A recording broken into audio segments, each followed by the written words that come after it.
Well, hello. Hi, everybody. Happy first week of classes. We'll get started right away to respect your time. I'm really grateful that you all showed up. I know this is a very busy week for everybody, so thank you. If you probably have a link to the slides that I sent out via email if you'd like to follow along on your own computers. Okay, excellent. So here's the kind of overview of what we're going to talk about today. We have some announcements, welcome any newcomers, we have some shout outs, we have a variety of updates, and then we'll have a consolidation acknowledgement, and we'll talk about work that the onboarding committee has been doing. Okay, so to start with the announcements, we wanted to highlight these two events that are coming up. So a lot of us have been kind of participating and learning about the Our Shared Future marker and the declaration that it makes. We've been attending panels, maybe we've gone on walking tours, and we're thinking about how libraries can engage with this in a meaningful way. And we wanted to share these because these are two events that are coming up that show some ways that libraries are engaging with this idea of a shared future with the Ho-Chunk Nation. So we have Luperto and Culturally Relevant Digital Heritage Access, which is going to be a presentation from Wills on the Luperto content management system. And then in February, there's an Innovation and Cultural Preservation Partnerships event, which will be a panel discussion. There is more detail about this in an email that Raina Bloom sent out recently on behalf of the EDC. So if you're interested in going, please put these on your calendars, and there's further details there. And Raina, is there anything that you would like to add? Thank you, Jessica. So not necessarily about these events, but I want to call people's attention to a feature at the bottom of the email that I sent announcing these events. So at the bottom of that email, it says, the events above align with the Diversity Strategic Plan Goal 4, develop and sustain a culture that reflects and honors diversity in its personnel, collection, services, and spaces. So the Equity and Diversity Steering Committee discussed this in our last meeting, and we decided that henceforth, when the EDC is signal boosting things, talking about different events, talking about different work that we're doing, we're always in our messaging going to connect the work that we have done to the Diversity Strategic Plan. In the email, there was a link to the strategic plan. The EDC would also like to invite anybody who would like to use the language at the bottom of this email to do that with their own events and connect their own work to the Diversity Strategic Plan. That's all. Thank you, Raina. Okay, just another brief save the date announcement. Our next Librarians Assembly business meeting is tentatively scheduled for Tuesday, March 24th from 12 to 1 p.m. So if you want to just save that spot in your calendar, that would be great. And I would like to open up to all of you. Does anybody have any announcements to make to the group?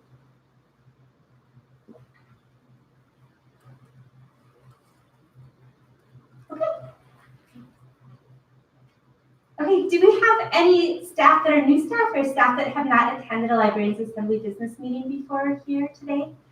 Oh, hey. Hi. Do you mind introducing yourself? I'm Jessica Sayer, and I'm the assistant to the executive assistant. Hi, I'm Svetlana Pokorowski, and I'm from resources staff member.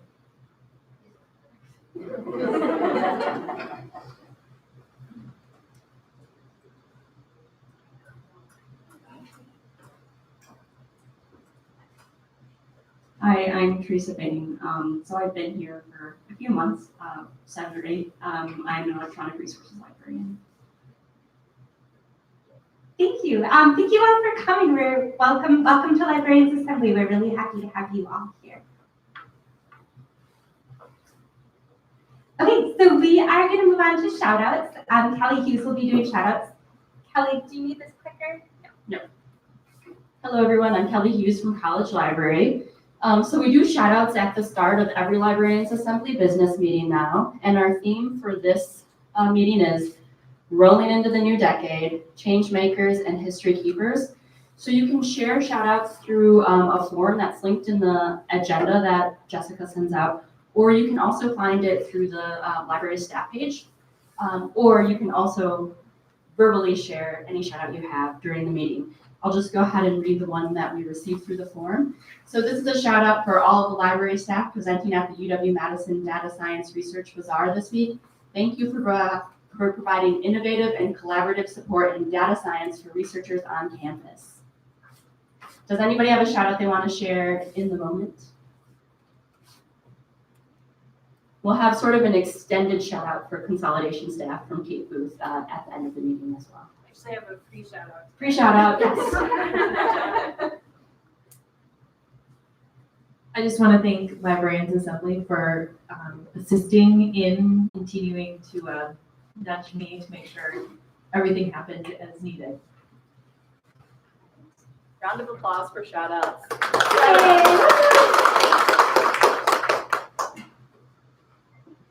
Okay, so next we have a report from the University Library Committee, which is Ellen Jackson. Hello, I'm Ellen Jackson with Memorial Library, and I can stand right here. Hello. I'm here to talk about ULC, the University Library Committee. For those of you that are new, this is part of our shared governance structure on campus. Anyone is welcome to attend the meetings. And if you want to know more about ULC beyond the email list, there's a link down at the bottom. So join ULC info-lib@lists.wisc.edu. So we did not meet in January. So I'll just give you a brief update about what we talked about in December. Now these minutes have not yet been approved, so they're not up on our website yet. They'll be approved in February. But we did approve our minutes from the November meeting, which are posted on the ULC website. Our ULC charge working group is still working on updating our charge. We decided to pause a little bit so that we would have time to work with with the other related committees who are also updating their charges, so we could all do things simultaneously. So that's Memorial Library Committee and the Archives Committee. So that work is going to be going on forward starting January, February-ish. Heather Shimon gave a wonderful presentation about our shared future, talking about, this is when we still had the marker here at Memorial. And so it talks about what the marker meant, what our shared future kind of is, how you can be involved, and talked a little also about some of assignments that some professors are doing to help incorporate our shared future ideas and tenets into their teaching, and it was encouraging faculty in the room to do the same.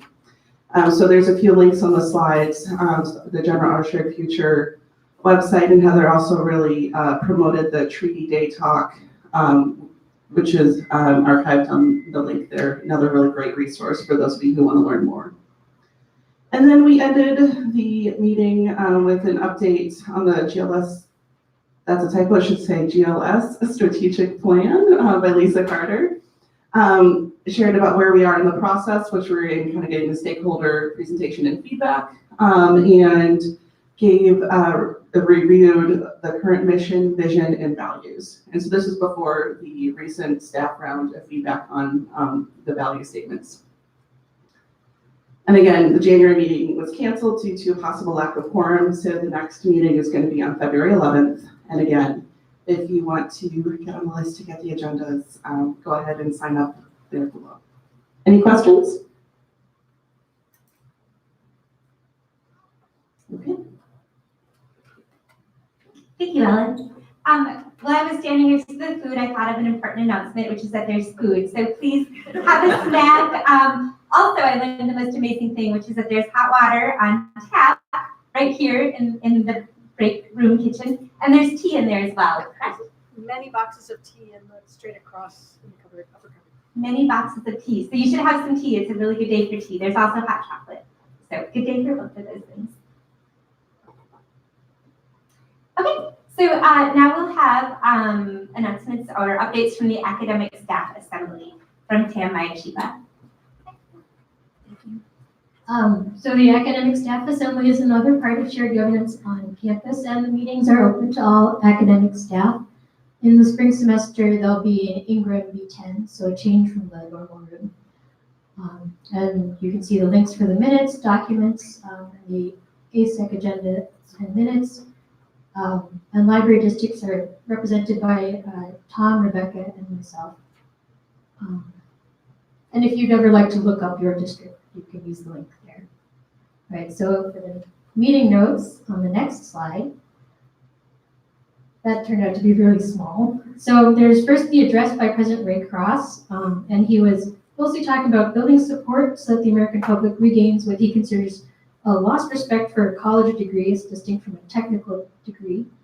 And he thought it was important to emphasize the impact of higher education on people's lives. He made a statement that as endowed universities may become too beholden to donors, public institutions can sometimes become too close to government. And his advice to professors to bridge gaps with the legislature and university was to identify a business, go visit them, and then also ask them to visit you, even if you get the response from them that it's not relevant to what you're teaching. You can still show them your lab and your students, and he thought that that would be helpful for creating rapport. Also, Lori Reeser, Vice Chancellor for Student Affairs, and some other Student Affairs staff gave some updates about the reorganization of Student Affairs, including new units, Veteran Services, and Parent and Family Programs. And their talk emphasized health and well-being, identity and inclusion, and student leadership and engagement.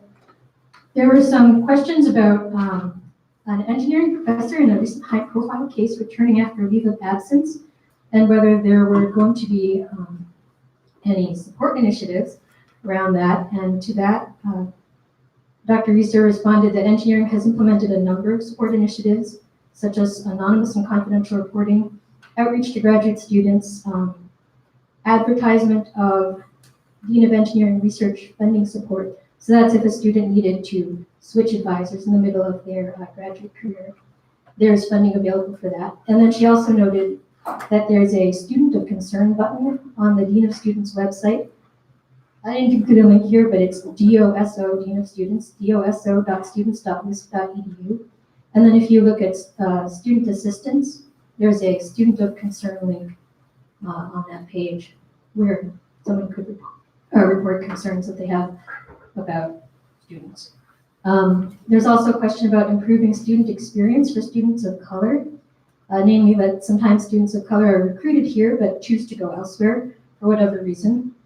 And Dr. Reeser said that the creation of the Associate Vice Chancellor for Identity Inclusion role was created to address improving student experience for students of color, and then also that she will be working on educating all of our students to what inclusion means, starting in SOAR, so that's before they come on campus, and also starting a work group so that minority students feel welcome, majority students are part of the welcoming process, and then increasing cultural competency. Also I wanted to add that, just as Ellen said about the library committee, these minutes are not official yet and will be approved in February and available on the website. All right, also in this meeting, some resolutions. The ASA resolved to use current districts through the March Assembly meeting and then change them in April and May, but there will probably be a change to this since the title and total compensation implementation timeline has now been extended from March 1st to July 1st, 2020. So I think we will just continue to use our current districts. There was a resolution objecting to the composition of the UW system Presidential Search and Screen Committee, and that it has no faculty and no students except for one appointed student. The Secretary of Academic Staff received a letter from the Regent President and Vice President acknowledging this objection, but not changing the makeup of the search committee. However, they have provided a comment form on their presidential search page. So that's www.wisconsin.edu/presidential-search. There's also a resolution to skip the January academic staff meeting, and let's see, I haven't seen that. Oh, there was some concern that skipping this meeting perpetuates an image of the UW as primarily an academic institution rather than also an outreach institution, which is part of our teaching, research, and outreach. and which I thought was a very interesting statement. But nevertheless, the meeting was canceled because we would have difficulty reaching quorum at that meeting. And then finally, the provost report. UW-Madison will now make a commitment to have 5,200, broadly speaking, Wisconsin students, and these will now include off-cycle, transfer, and Minnesota reciprocity students in the entry class. And that's it.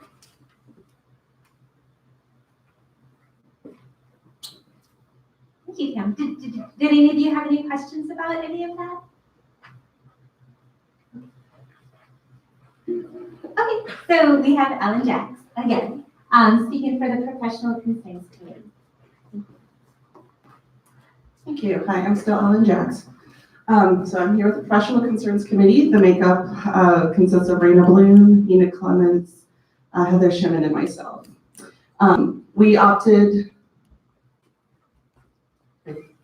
thanks everyone. We had started with a group of 6. We opted just to continue with a group of 4 and see how that leads. That said, if anyone is interested in joining, we will welcome 2 more members for sure.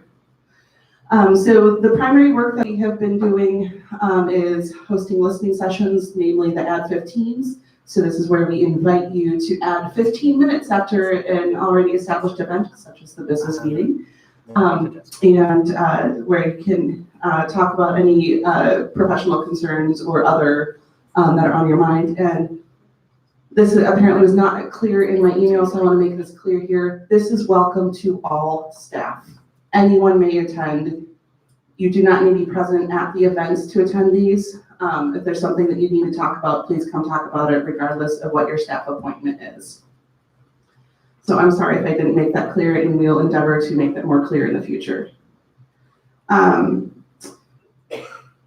So we are working to stay action focused. So the things that we learn from listening sessions and through our email, we are endeavoring to act on them in the best way that we can.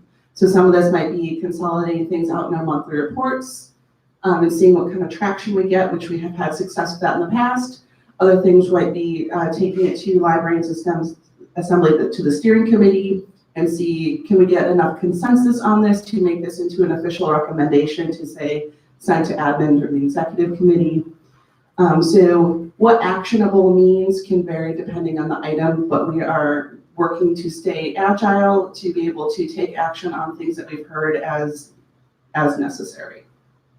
Are there any questions? We haven't had much activity since our last business meeting, so we don't have a whole lot to report on that, but just a reminder that we do have an Add 15 after this down in 362. There will also be another Add 15 session following the all-staff meeting in February. Any questions? Okay. Thanks, Alan. Okay, Dave Bloom will represent for Cassie. Hi, everybody. So CASI is a committee on academic staff issues. Librarians Assembly is the CASI for the GLS, and I am, along with Ellen Jacks, current rep. So I go to when there are some CASI meetings. So I went to the CASI representative fall meeting on December 6th. It was going to have Memorial Union. This is the first meeting that I'd actually attended as a CASI rep. I don't know if there's going to be another one before I'm not a CASI rep anymore. So I had hoped that I would learn a lot about what CASI reps do, and I only learned a little, to be honest. So we talked a bit about the communication of discretionary compensation fund, how it was communicated across various units. There was very much kind of a mixed results kind of reporting there.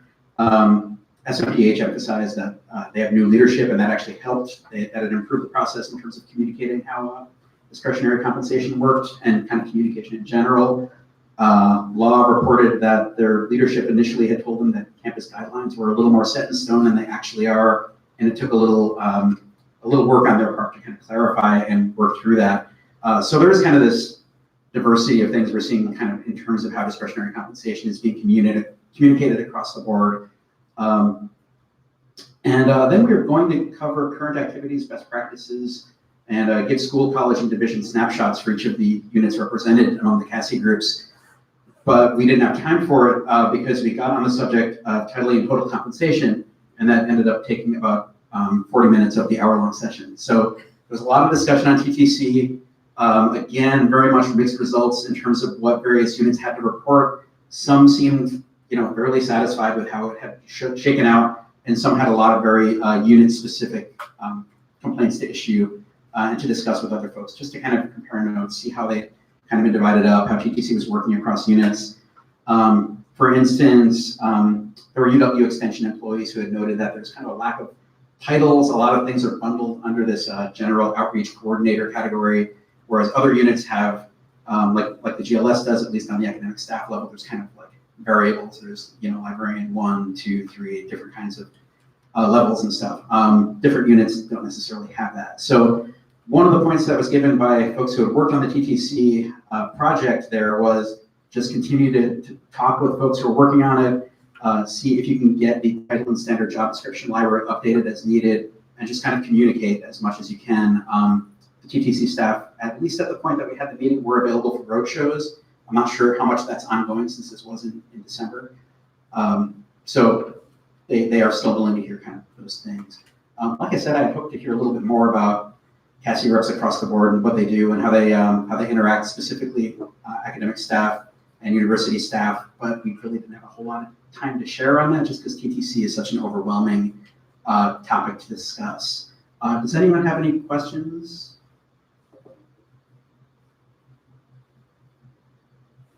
Okay, thanks. That's all I have to report. Thank you, Dave. Okay, so next we have Brooke Shank with the treasurer's report. I have so many slides of this, sorry. Okay, right here. Okay. All right, so this is the starting balance. I think this is November through January.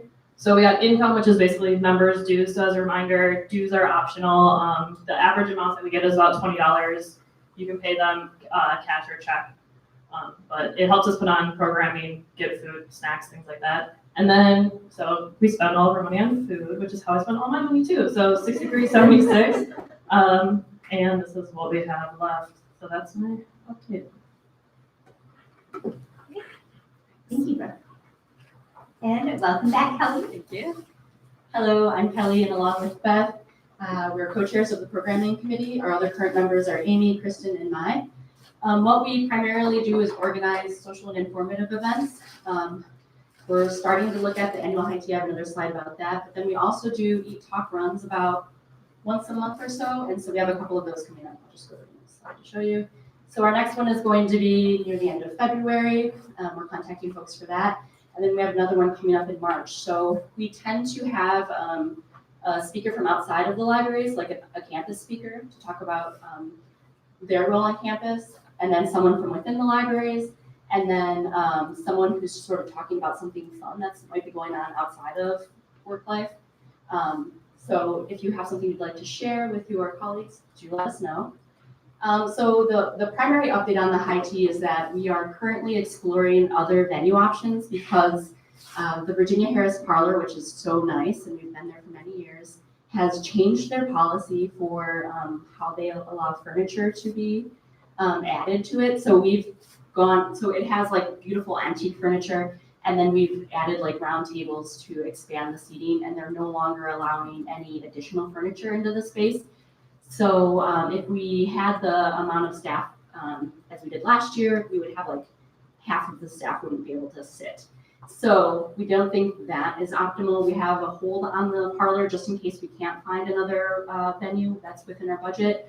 But so we're currently looking to campus and off-campus locations. So if you have ideas, you can send them our way as well. Yeah, just a limited budget, so keep that in mind. All right, any questions?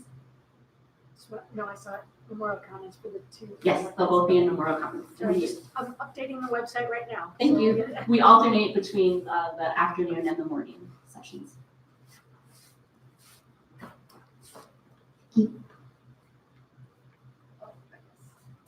Yes. One of the things that we do, or what the main programming at the high tea is we we give awards, we recognize each other. So we will be doing that again. So please be thinking about what awards you'd like to nominate, or good work that your colleagues are doing that you'd like to see recognized. We will be coming out with nomination forms in the next month or two, but start thinking now about things you've noticed that you'd like to have spoken about. Thank you.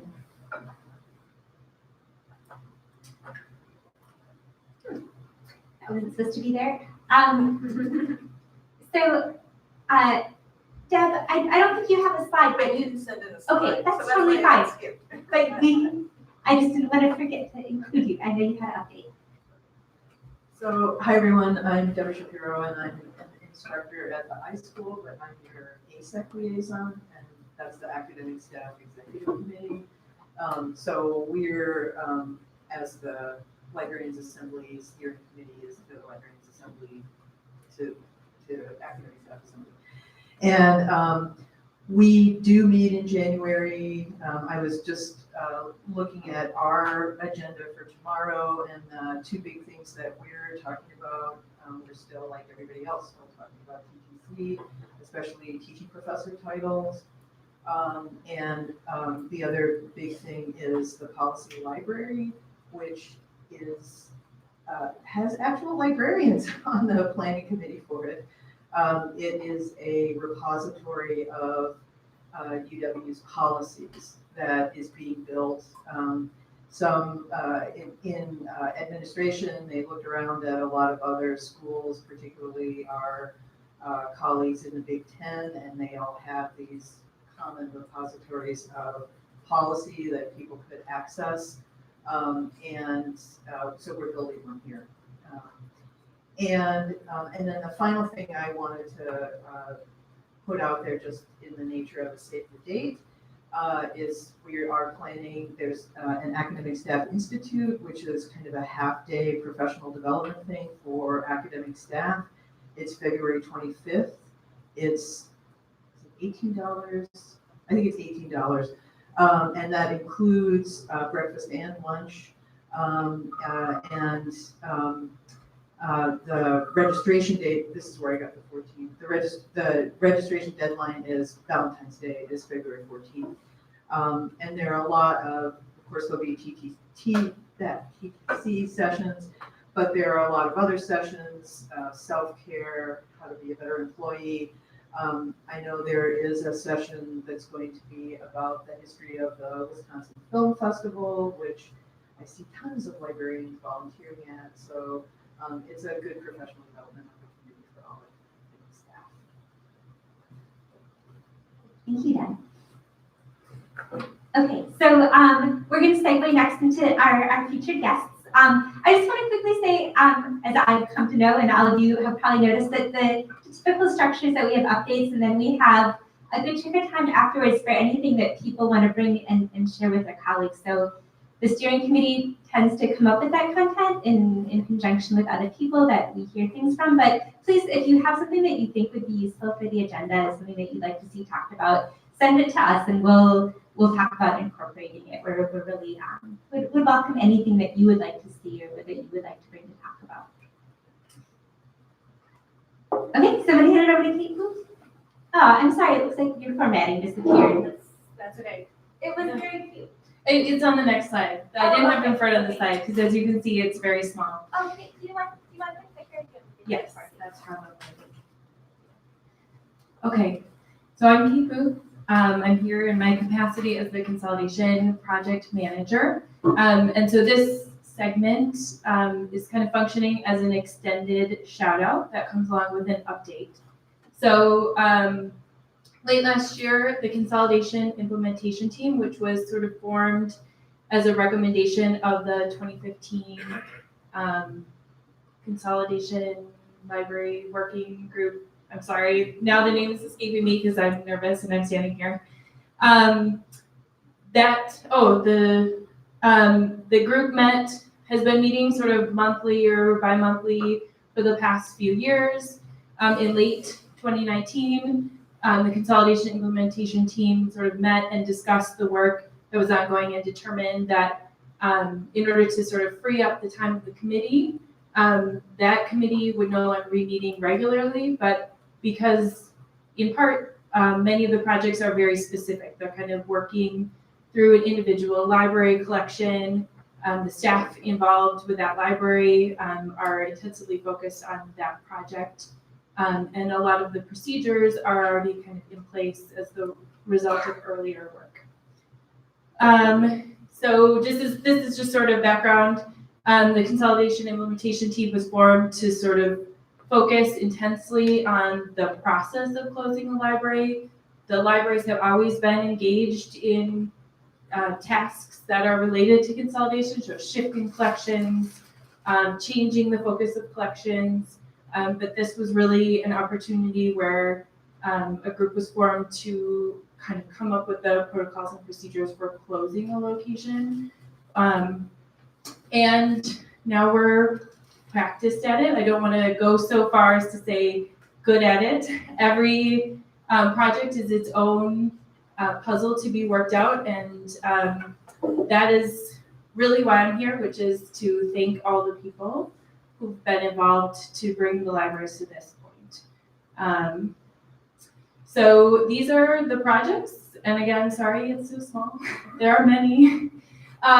Since the 2015 Library Consolidation Working Group report, there have been many projects. I will not read them all. And then many of these projects also necessitated or involved collection work at other locations. So maybe locations that were not consolidating, but needed to shift or accession materials. So it's been a large effort among the libraries. As I said, this is the time that we've sort of set aside to be thankful for all of the work that has brought the libraries to this point. And as I was thinking about it, I felt like there are kind of 6 big categories that people fall into in terms of consolidation work. One is the staff at the consolidating libraries. These are people who've had to do their regular jobs, and then on top of that, a lot of the kind of intensive work of consolidation. There's a team of people who work primarily shelving and storage, but also dedicated consolidation staff who are extremely knowledgeable and very skilled at this process. Staff at the receiving libraries, so libraries that are receiving collections. Staff whose normal work is impacted by consolidation. So I can speak for myself that my team members here at Memorial have taken on desk shifts for me, done other work for me so that I was able to build some bandwidth in order to do consolidation work. And then consolidation implementation team at the administrative support. And then I'm just going to say hundreds of student workers. Student workers doing everything from palletizing books or shelving, doing the cataloging work, accessioning things into Verona, all those things. We have lots and lots of students who help make everything move. So I want to name some names. It would be very boring if I stood here and named every single person. And this is the point where I also want to acknowledge that I'm sure I have forgotten or missed some people. Myself and the committee took a look at the list and tried to generate a list of names, but I'm sure I've forgotten someone. So if you yourself are someone whose work has been significantly impacted by consolidation, or even just a little bit, we'd like to thank you too. Or you know of someone who should be recognized, please do let me know and I'll make sure it happens. But I do want to name some names. So the staff of the consolidating libraries, again, these are people who have taken on a whole huge project on top of their other work. So I'm going to name astronomy. There's Renee Crochure, Anastasia Hansen, Carrie Cressy, and Travis Warwick. At business, Michael Enyart, Gail Glaze, and Peggy Smith. Chemistry, Ariel, Andrea. Geography, Tom Tews, Toby Lathrop. Math, Travis, and Renee again. The MMC is Carla Klein. Physics, Renee Crochure, Anastasia Hansen, Carrie Cressy, and Travis again. Social Science Reference Library, Tom Durkin and Jane Choom. and Wendt, Dave Bloom, Ann Glorioso, and Anastasia Hansen. And then the consolidation and shelving and storage staff, Cassandra Calwert, David Chavez, Emily Eckloff, Garrett Gillespie, Anastasia Hansen, Susan Hedrick, Rob Klecker, Trevor Cool, Jamie Morrow, John Noy, Dennis Trust, Heather Welton, and Matt Westland.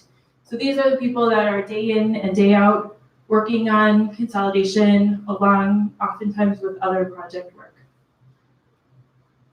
And then this is where I'm not naming names, but I see you and I acknowledge you. The staff at the receiving libraries, I listed some examples of the work that people are doing.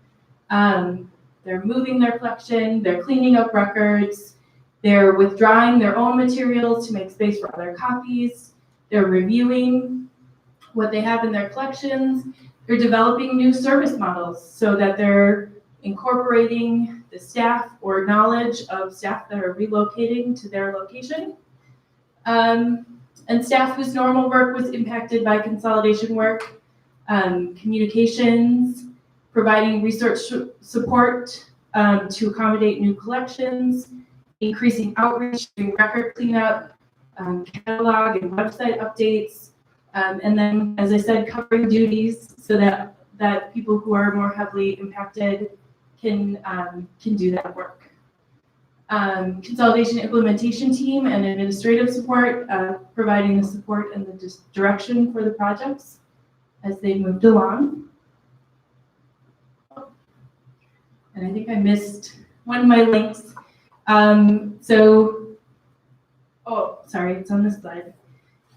There's a more link there.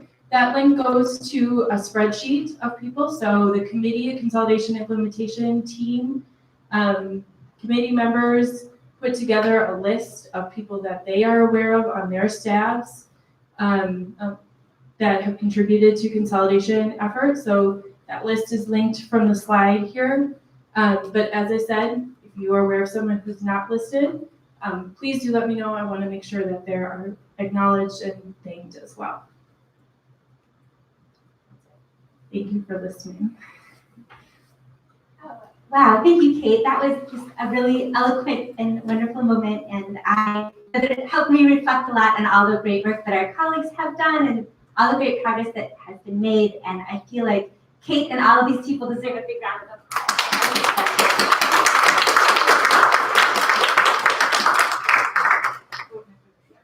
Thank you. Okay, and then we are going to hear from the onboarding committee, represented by Brooke. Hello, so Brooke Chang. So I'm the incoming chair of the onboarding committee, so I'm just presenting on behalf of all of us. So just a little background, the onboarding committee was formed as a way to work towards more inclusive onboarding practices. So the people that we add to the new hires list are people within their first 2 years of their new position. So this would also include people like me who went from being university staff to an academic staff position, which even though I stay in the same library, like things change a lot. So we want to make sure we always include those people too. People are automatically added to this new hires list in the GLS. So if you're a non-GLS library, you have new hires, please let us know so we can add people. And then you can always opt out. So if you don't want to get the emails, you don't want to be invited to things, totally fine. And we have, so like a lot of our stuff is just trying to like be supportive and provide resources. So we try to kind of amplify events. So somebody from the onboarding committee will send an email to the new hires list and say, no, you really should go to this thing, because I know it's sometimes hard for people to decide whether is this for me. It's like these meetings, anyone can come to them, but do you know that you can, or the admin teams. We have a web form for questions that can be anonymous, which we think is really important. We want people to be able to ask questions that maybe like, they think that maybe they're like, oh, if I ask my supervisor this, they're gonna think that I should have already known this. Or it's other people in my position who also moved to Madison might be the only ones that can help answer this. So we kind of try to answer those questions. If they're anonymous, we obviously can't answer like to that person, but we can answer like as a group. So we ask people if it's okay if we share their question out. And then we have an email list that everyone can communicate together amongst that. So that's like our main kind of like everyday function. And then we have events. So we do random coffees. Anastasia Hansen with a lot of work into pairing people up. So that's been fun for a lot of people. I've gotten good feedback from that. So you're meeting new people and just kind of, I don't know, just meeting people you would never meet because this library system is huge. We're gonna have a fall picnic that we're gonna play games outside, but it was way too cold, so it got turned into inside games and refreshments.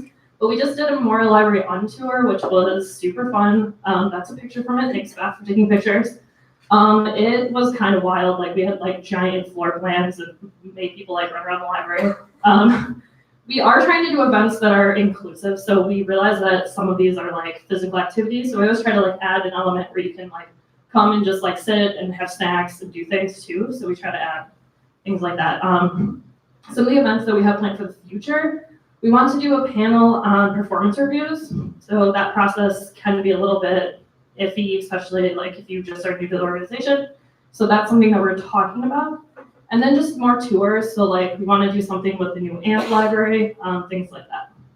So how can you get involved if you're not a new hire or if you are? So if you're a new hire, please come to our events, ask questions. If you're not, just make sure you encourage your employees to participate, give them time to, or like let them know that they can.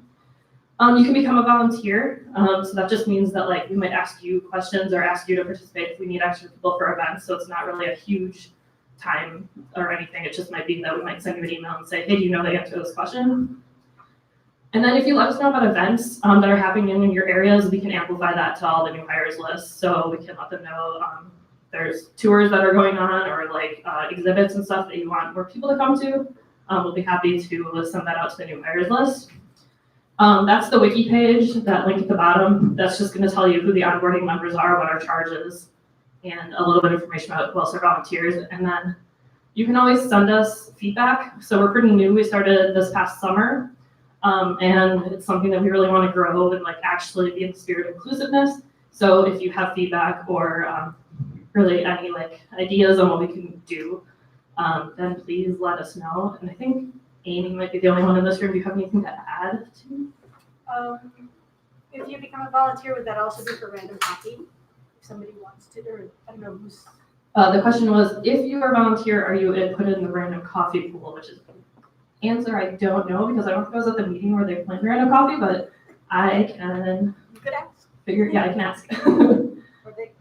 Okay, does anyone have any questions?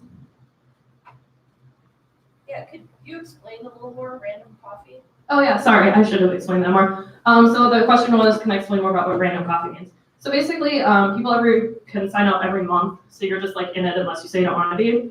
And then Anastasia pairs you with somebody random. And then you have the opportunity to like make a coffee date, or like you could make an appointment. You could do lunch, anything really. I've done both. I suppose you could go get drinks. You could go just sit on the terrace together and not spend any money, which is ideal too. So it could be anything, but it's up to you once you get paired to set it up with that person. Any other questions?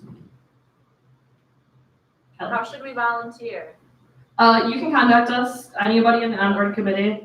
So if you go to that link, you can find out who's in it. And you can also send on the staff page, there's onboarding committee forum. So if you just send comments to that, then we can add you to the volunteer pool. Is that how you also get into random coffee for those people who might be interested? I'm pretty sure that the volunteers are added to random coffee, but I don't think you have to be a volunteer to be in random coffee, so. I think we'll add anybody. Right. Yeah. So We just don't automatically add you if you're not looking to hire, so. Right, I'm just trying to say, because I know there's people who didn't know about random coffee until today and are not a volunteer, but might want to be part of that community. Yes, so if you would like to be added to random coffee, please let us know through the comment form, or you can email anybody. Anastasia Hansen is the one who is doing the hard work of making sure that people aren't paired up twice, and it seems complicated. All right, thank you. Thank you, Brooke, and thanks to the onboarding committee. I think this all sounds really interesting and excited, and I think many of us are intrigued by random coffee. So thanks for sharing. Okay, so we have come to the end of what we have prepared for today. As a reminder, there's Ad 15 that will start at 2 o'clock after this. Where's that? And where's Rand? 362 downstairs. Okay, room 262 downstairs, so just go right down. And also a reminder, there's snacks, there's tea, so have a treat, have a tea or hot chocolate if you would like before you go. And thank you again all so much for coming, and let us know if there's anything else that you'd like to see us talking about. Thanks.